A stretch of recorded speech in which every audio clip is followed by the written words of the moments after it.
Magandang umaga, kumusta po? Narito po ulit ang update natin para sa lagay ng ating panahon ngayong umaga po ng August 22, 2024 na kung saan sa ngayon ay easterlies pa rin ang hangin na umiihip po sa silangan ng ating bansa. Ito po ay mainit na hangin na nanggagaling po dyan sa silangan o dyan sa may Pacific Ocean habang ang habagat ay nandyan po ngayon sa kanlurang baybayin ng ating bansa.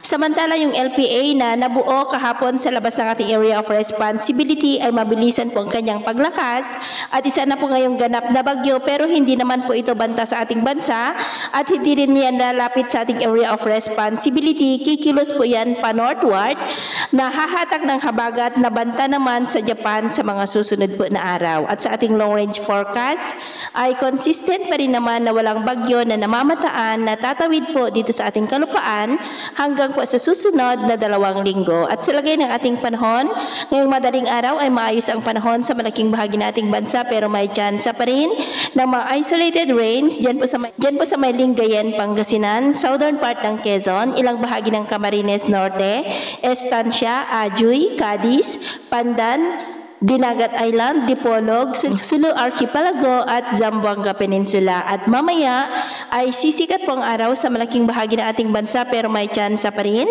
ng maulap na kalangitan with isolated rain sa ilang bahagi pa rin ng Southern Quezon, Camarines Norte, Catanduanes, Marinduque, Romblon, Bansud sa may Mindoro, Pandan sa may Aklan, Sulu Archipelago, Zamboanga at ilang bahagi ng Caraga at Mati.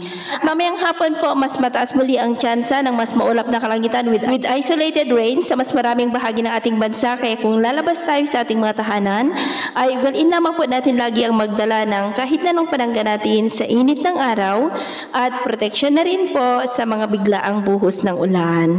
At sa atin naman po mga baybayin, wala naman po tayong nakataas na namang gale warning signals. Pero iba yung pag-iingat lamang po kung papalaot tayo para mas makaiwas sa mga sakunang pangkaragatan. So yun po ang latest update natin sa araw na ito. Takpo muli si James na nagsasabing, sa kahit anong pagsubok po na darating sa ating buhay, wag na wag po tayong mawawalan ng pag-asa. Thank you and God bless.